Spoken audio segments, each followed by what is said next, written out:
Muito bom dia a todos. Estamos no Moinho da Mase, em Pardilhó. Estamos inscritos na Rota dos Moinhos de Portugal e estamos a celebrar o Dia Nacional dos Moinhos e na Rota dos Moinhos do Concelho de Estarreja. Portanto, hoje é um dia especial para nós. Estou na presença do Marco Pereira, o nosso investigador, e na presença da Itelvina, que são os padrinhos do Moinho da Másia. E hoje, de facto, celebramos a Rota dos Moinhos do Concelho de Estarreja. Queremos endereçar, a partir do Moinho da Másia, um abraço amigo aos Moinhos da Banca, aos Moinhos de Meias, ao Moinho de Arcã, ao Moinho do Calhau, ao Moinho da Quinta do Rio e ao Moinho da Zangarinheira, onde habita o nosso querido mestre José Maioto. E também, lá para Canelas, ao Moinho de Passagem. É com alegria e também com alguma tristeza saber que a fonte da Samaritana, o nosso lugar, não está no projeto de requalificação. Lutamos por isso há 5 anos. É tempo do poder local nos dar a mão e, em simultâneo, dar aquela ajuda, o abraço que nós precisamos para que este lugar, de facto, se projete nas aldeias de Portugal, como tem sido habitual. Hoje é o nosso 8º evento. Por aqui passaram ao longo dos 5 anos e temos demonstrado a capacidade que temos de mostrar o nosso lugar e também a esperança que, de facto, 2026 seja as mãos rodem com sentido, indo ao encontro da tão desejada requalificação e reabilitação do nosso lugar. Vou passar aqui ao nosso investigador, ao Marco, que muito tem estado por próximo desta fonte da Samaritana, muito nos tem dito da sua história e, portanto, é a pessoa certa para falar deste lugar. Eu queria cumprimentar toda a gente e dizer, tentando não repetir aquilo que noutros momentos já disse a respeito deste lugar, que primeiro o Concelho de Estarreja e depois a freguesia de Pardilhó. No Concelho de Estarreja, há algumas freguesias que têm muita tradição de possuir moinhos. É o caso de Avanca, que com vários moinhos, alguns ainda ativos, no passado muitos mais. Também a freguesia de Salreu e outras freguesias. Pardilhó, tradicionalmente, nunca teve muitos moinhos. As pessoas de Pardilhó cultivavam milho, principalmente milho, precisavam de moer o milho. Embora houvesse alguns poucos moinhos na freguesia, geralmente eram os moleiros de Loureiro, que vinham com os seus burros carregados da farinha que traziam já do milho moído e que levavam o milho para moer em Loureiro. Até se dizia às criancinhas, quando começavam a ter as perguntas impertinentes de onde é que eu vim, pois claro, tinham vindo no saco da farinha do moleiro e as criancinhas, quando viam os moleiros, iam aos sacos da farinha a palpar para ver se traziam algum irmãozinho. Mas, como dizia, cá em Pardilhó não houve muitos moinhos no passado, mas houve alguns. Geralmente moinhos de vento, que é o caso do moinho que existiu na na Quinta do Rezende. Geralmente moinhos de vento, porque o relevo em Pardilhó é muito plano, com poucas linhas de água, por conseguinte, difícil dos moinhos à água trabalharem.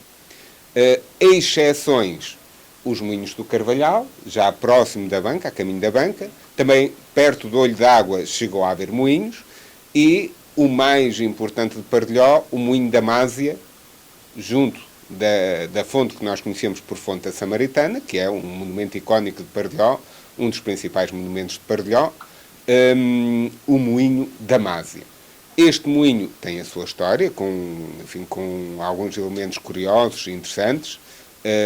Consta até num livro do Egas Muniz, a respeito de Júlio Diniz, ainda do século XIX, que aqui junto deste lugar costumava aparecer na noite de São João uma bicha moira, que era quase que uma sereia, mas não bem, metade mulher, metade serpente, que encantava os senhores e lhes desgraçava a vida,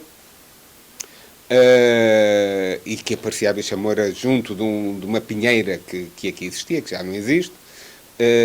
Mais tarde, porque esta fonte era uma das principais, se não a principal da freguesia, a certa altura o senhor Rezende, enriquecido no Brasil, entendeu fazer uso terapêutico das águas desta fonte, no entender dele, tê-lo curado de um mal de que padeceu, e entendeu empregar algum dinheiro, ele tinha bastante dinheiro, que ganham no Brasil, entendeu empregar algum dinheiro para poder realizar a fonte que hoje conhecemos. A fonte estava, mas todo o arranjo arquitetónico, os painéis de azulejos, os mais deles da fábrica das Devesas, Vila Nova de Gaia, e uma parte também de Aveiro, e concretamente a fábrica dos Santos Mártires de Aveiro.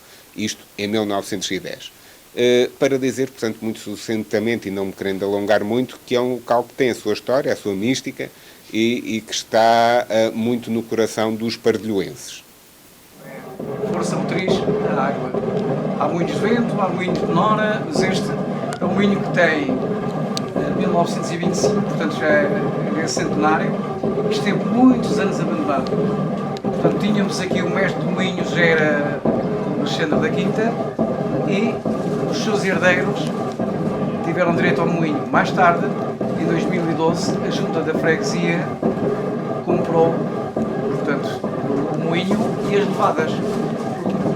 O moinho propriamente não é só um moinho, temos um açude a cerca de 150 metros, temos uma linha de água que se chama Tranqueira, que atravessa Pardelhó e a 150 bifurca para a levada do moinho da Másia. Na bacia 1, e temos a bacia 2, a água sai do moinho e vai se encontrar com a Tranqueira e vai desaguar na ribeira da aldeia. Portanto, não havendo água, o moinho não anda. Portanto, é sazonal.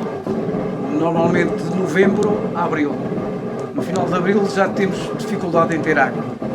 Portanto, isto é um mecanismo de moinho, assenta fundamentalmente lá atrás, tem o caboclo, onde tem toda a engrenagem do moinho. Aqui só vemos as mós, portanto a tremonha,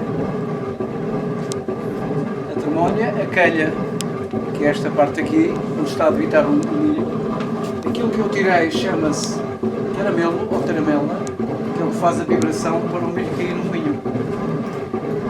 Como é que isto funciona? Portanto, isto tem um rodízio lá embaixo, tem aqui uma parte que é o aguilhão, e tem uma parte que assenta no reino, que está ligado ao leviadouro. Ou seja, esta peça aqui, o leviadouro, quando eu quero levantar a mão ou baixar, é ela que regula a distância entre a mão. Isto quer dizer que temos de começar num processo lento, aproximadamente hora e meia, 2 horas, até que a mão estabilize e comece, e com muita sensibilidade vamos baixando a mão ondadeira. Portanto, é constituído pela mão fixa, que é esta, e a mão ondadeira. O leviadouro aproxima ou afasta. Por outro lado, temos aqui uma coisa que se chama o pijadouro, que atravessa bem cá de cima, que é o arame, liga aqui um sistema que desvia a água do moinho ou faz entrar água no moinho. Digamos que é o travão normal. Ou seja, quando eu quero o moinho a trabalhar, eu baixo, levanto e a água sai da seteira e do cubo diretamente para as lâminas e faz andar. É tão simples quanto isto. Portanto, a constituição do moinho. Temos o reino, que é onde assenta a reola, o aguilhão, o rodízio, composto por lâminas. Depois temos o cabeçote e a biela, a pela, o lobete, o veio, a bucha onde trabalha e a segurelha, que é o que faz andar. Portanto, isto é um processo, parece muito simples, mas se ele estiver desajustado, além de não moer, não fazer farinha, vem em causa o combustível. Temos toda esta árvore tem que estar verticalmente perfeita, assim como o paralelismo entre as duas mós tem que estar perfeito. Neste momento nós estamos a ouvir o coçar da mó, o que quer dizer que ela não está a bater, está perfeita, porque há uma semana que andamos a afinar isto. A afinação é um bocadinho hoje, um bocadinho amanhã, e a afinação consiste em pôr isto na perpendicularidade e na horizontalidade. Mas depois é preciso limpar as mós. Existe aqui uma coisa importante que é a bucha, que é de madeira mole de figueira e de vez em quando tem que ser lubrificada com azeite. Se ela resseca, aquece e pode até cheirar ao queimado. Tem que levar azeite para lubrificar. Portanto, no processo de limpeza, utilizamos o sabugo do milho. Isto tem uma propriedade, resulta da malhação do milho, resulta do sabugo canudo. Tecnicamente é o sabugo.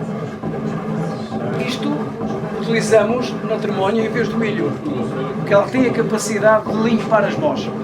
Como parece cortiça, ela adapta-se às cavidades da mó e vai limpando.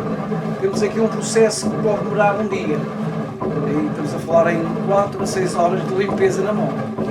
No outro dia seguinte, mais 2 horas. Até que começamos a introduzir o milho. E há um fator importante nas mós. As mós também arrefecem. E é importante que as mós estejam a elaborar 2 horas e meia, 1h30, depende também da rotação da mó, para aquecer a pedra. E em simultâneo, pousar, isto é, a mó teve só pousando na outra e roçando é que produz a farinha. Depois a farinha é um pouco de acordo com aquilo que nós precisamos. Pode ser uma textura mais grossa, pode ser uma textura mais fina, que determina o peso específico, não é verdade? E ela sai das mós aqui portanto, para a maceira e depois é peneirada antes de utilizar. Só consegue fazer a espessura?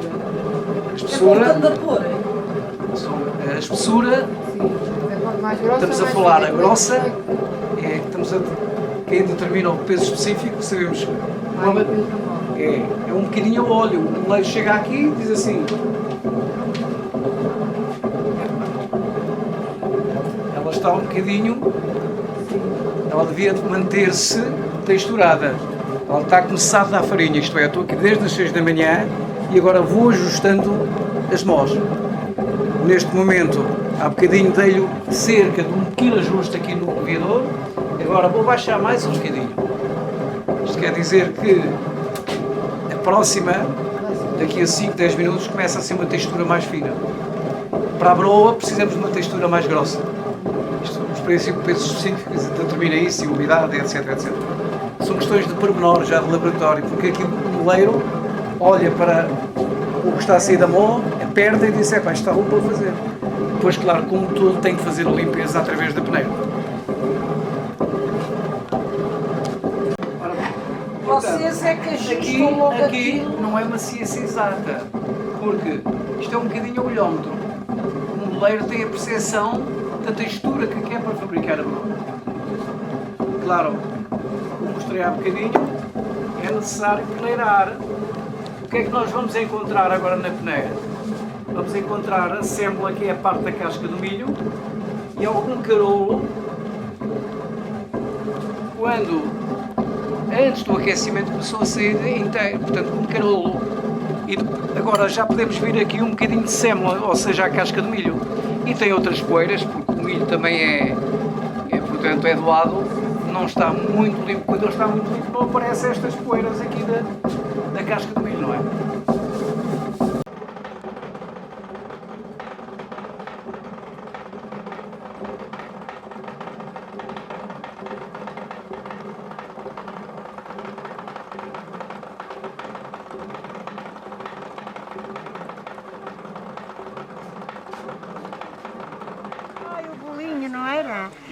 Era da mesma farinha de milho, só que era assim, faziam mais baixinho e cozia menos tempo.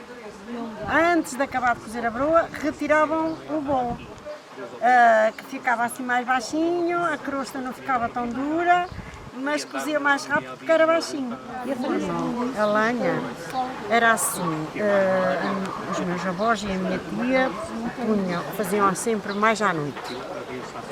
Tiravam então o bolo, eu não sei, acho que era passado 1 hora ou mais ou menos, que tiravam então o bolinho mais baixo. E a broa depois ficava até o outro dia. Ficava, por exemplo, até de manhã, ficava ali, porque o forno depois vai descaindo, não é? Mete-se a broa, o forno está tudo, limpou-se as brasas e tal, o forno vai descaindo. A broa, como era mais alta, para ficar mais bem cozida, ficava até de manhã. Olha, a minha mãe de vez em quando lá punha lá dentro umas assadeiras com aqueles carapaus grandes, que antigamente vinha muitas vezes, não é? Aquela altura da vida. E a minha mãe punha na assadeira o peixe a assar. E com batatas, aquilo ficava muito bom, nós comíamos aquilo. E às vezes punha carne, também punha carne. Mas mais vezes era peixe. A minha mãe vinha lavar para aqui. Aqui da fonte. A minha mãe vinha, porque nós somos muitos irmãos, muitos filhos. Nós agora somos 10, mas éramos 11 filhos. A minha mãe vinha lavar para aqui, para a fonte.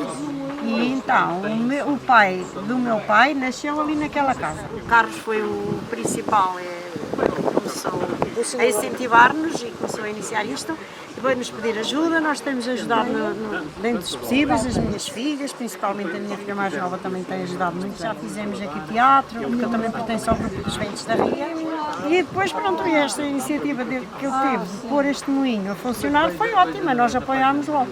Nós apoiámos e temos ajudado no que puder. Pensei, né, de não haver aqui estes coradores que havia antigamente, que eu lembro a minha mãe. A roupa a corar. A roupa a corar, isto era maior, aqui, isto espalhava-se mais para aqui, porque tinha aqui mais coradouro e era tudo pastagem por aqui. Elas vinham aqui cortar o pasto, preparar os coradouros e depois era a ver quem é que tinha. Quem tinha lugar para corar, e havia aqui uma senhora que morava ali naquela casa velha, que era a família da Códia, que essa senhora de vez em quando também tinha aqui as peripécias dela, vinha aqui ralhar com as lavadeiras, porque assim, porque sabe, por isto e por aquilo.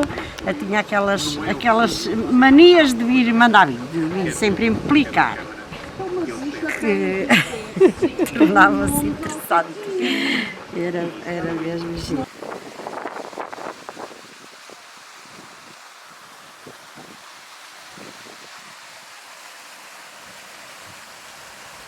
É assim, Deus te aumente e Deus te acrescente. E São João te faça pão, para que não falte nem de inverno nem de verão. E pelo poder da Virgem Maria, Pai Nosso e Ave Maria.